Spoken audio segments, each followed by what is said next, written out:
Karimnagar R&B అతిథి గృహంలో జరిగిన విలేకరుల సమావేశంలో పీసీసీ ప్రధాన కార్యదర్శి గజ్జెల కాంతం బీజేపీ మరియు బీఆర్ఎస్ పార్టీలపై తీవ్ర విమర్శలు చేశారు.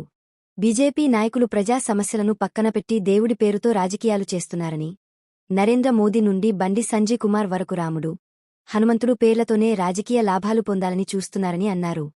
కొండగట్టు యాత్రలో జరిగిన తేనెటీగల దాడిని కూడా దేవుడిని రాజకీయాల్లోకి లాగడం వల్ల వచ్చిన ఆగ్రహంగా ఆయన వ్యాఖ్యానించారు. అలాగే గత భారత రాష్ట్ర సమితి ప్రభుత్వ కాలంలో రాష్ట్రంలో డ్రగ్స్ మాఫియా పెరిగిందని, యువతను డ్రగ్స్కు మానిసలుగా మార్చారని ఆరోపించారు. కేటీఆర్ వేల కోట్ల రూపాయల డ్రగ్స్ దందాకు పాల్పడ్డారని విమర్శించారు. ఇక కవితకు వచ్చిన సీబీఐ నోటీసుల వెనుక కూడా కేటీఆర్, హరీష్ రావు కుట్ర ఉందని ఆరోపించారు. కుటుంబ వివాదాలను రాజకీయ ప్రయోజనాలకు ఉపయోగించుకుంటున్నారని అన్నారు. మూసీ పునరుజ్జీవన ప్రాజెక్టుపై ప్రతిపక్షాలు చేస్తున్న విమర్శలు అవాస్తవమని, రేవంత్ రెడ్డి ప్రభుత్వం ప్రజల ఆరోగ్యం కోసం మెరుగైన వసతులు కల్పిస్తున్నదని పేర్కొన్నారు. సమావేశంలో కాంగ్రెస్ నేతలు సముద్రాల అజయ్, ఎర్ర శ్రీనివాస్ తదితరులు పాల్గొన్నారు. అని ఆలోచనతోనే మీరున్నారు. కానీ మా ముఖ్యమంత్రి రేవంత్ రెడ్డి గారు 100% నా ఎస్సీ బిడ్డలు, నా ఎస్టీ బిడ్డలు, నా నారాయణ కులాలు ఆ మూసీ నది పక్కన ఉన్నారు. అటువైపు ఇటువైపు వందల వేల కుటుంబాలు అక్కడ ఉన్నాయి. వాళ్ళు వాసనకు కుంగిపోతున్నారు, అనారోగ్యం పాలవుతున్నారు అని ఆలోచన చేసి వాళ్ళందరినీ కూడా వేరే కాడికి తరలించి వాళ్ళకు ఇల్లు కట్టించి అక్కడ నష్టం జరిగితే ఎవరైతే ఏ గుడిసెలు ఏ ఇంటనైతే తొలగిస్తున్నారో అన్నిటికి కూడా నష్టపరిహారం బ్యాంకుల్లో వాళ్ళ అకౌంట్లో డబ్బేసి వాళ్ళకు నూతనంగా ఇల్లు కట్టియాలనే ఆలోచన మా ముఖ్యమంత్రి రేవంత్ రెడ్డి గారు చేస్తున్నారు. అంటే ఏంటి? మా ముఖ్యమంత్రి గారికి ఎంత సిద్ధశుద్ధి ఉన్నట్టు ప్రజల మీద? అరే నీకు దమ్ముంటే కేటీఆర్, నేను ఒక్క నెల రోజులు మనం ఉందాం రా, నీ ఫ్యామిలీతో రా, ఆ మూసీ నది పక్కకు ఒక్క నెల రోజులు మనం ఉందాం, నువ్వు రా, నీ ఫ్యామిలీతో రా, ఒక్క నెల రోజులే. మా వాళ్ళు ఆ ఎస్టీ బిడ్డలు, ఎస్సీ బిడ్డలు, అనగారిన కులాల బిడ్డలు ఏళ్ల తరబడి ఉన్నారు కదా, 30-40 ఏళ్ళ నుంచి. నువ్వు ఒక పని చెప్తాం, ఒక్క నెల రోజులే నీ ఫ్యామిలీతోని ఆ మూసీ నది పక్కకుండా మా ముఖ్యమంత్రి గారే ఇల్లు కట్టిస్తాడు. మనం ఉందాం రా మరి పోయి. ఎట్లా మాట్లాడుతున్నావు భయ్? నాకు అర్థం కాదు. నువ్వు ఏసీ గదులలో, బంగ్లాలలో 500 కోట్లతో కట్టుకున్న ఇంట్లోనే నువ్వు ఉంటావు. ఆడ గుడిసెలలో చిన్న చిన్న ఇండ్లు కట్టుకొని ఆ వాసన అనారోగ్యం పాలై చనిపోతున్నారు అక్కడ. నువ్వు అవిటి గురించి అక్కడ ప్రజలను ఏదో ఆదుకున్నట్టు, ఇంతకుముందు ఏదో వాళ్ళకి సాయం చేసినట్టు ఇంత యాక్షన్ చేయడం అవసరమా నేను అంటున్నాను. మూసీ నది ఇరువైపులో ఉన్నటువంటి నా ప్రజలు, ఎస్సీలు, ఎస్టీలు, బీసీలు, అణగారిన కులాలు, అక్కడ ఉన్న కుటుంబాలకు అందరికీ చెప్పాడు, అయ్యా ఈ వాసనకు చచ్చిపోతున్నామయ్యా, ఈ వాసనకు మేము భరిస్తలేమయ్యా అని చెప్పి ఆడ ఇబ్బంది పడుతున్నారు. వాళ్ళకు 7 ఎకరాల భూమి కేటాయించాడు. 7 ఎకరాల భూమి విలువెంత? దాదాపు 1500 నుంచి 2000 కోట్లు. అయినా నా ప్రజల కోసం ఖచ్చితంగా నేను అక్కడ ఇల్లు కట్టియాలని ఆలోచన చేసి అక్కడ 7 ఎకరాలలో అందరికీ ఇల్లు కట్టించి ఆ ఇళ్లలోకి పంపించాలని ఒక లక్ష్యం పెట్టుకున్నాడు.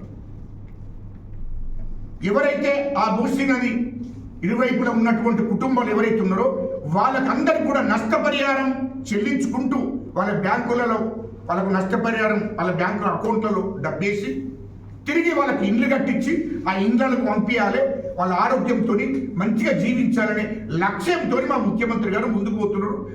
ఆల్రెడీ భూమి కూడా వాళ్ళకు హ్యాండ్ ఓవర్ చేశారు.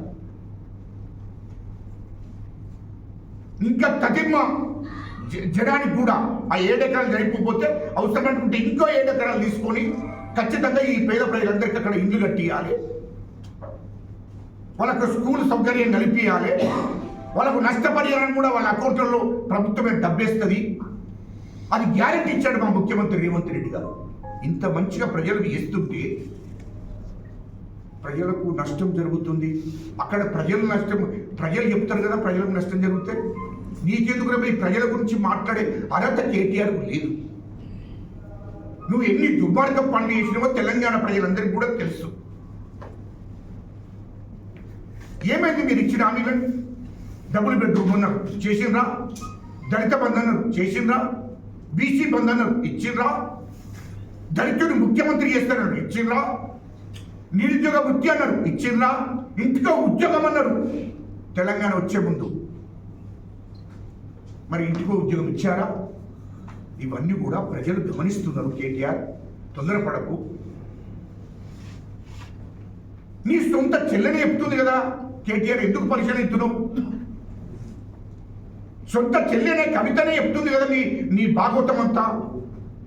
కేసీఆర్ ఏం చేసిండు, కేటీఆర్ ఏం చేసిండు, హరీష్ రావు ఎంత దోపిడీ చేసిండ్రు రాష్ట్రాన్ని క్లియర్గా చెప్తుంది కదా కవితనే.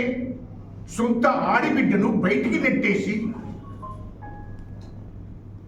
ఇయాలో మొన్న కవిత గారు సొంత చెల్లె కేటీఆర్, హరీష్ రావుకు సొంత మరదలు, కేసీఆర్ బిడ్డ. అటువంటి ఆమెను లిక్కర్లో జైలుకు పంపించడానికి ప్రధాన కారణం కేటీఆర్, హరీష్ రావు.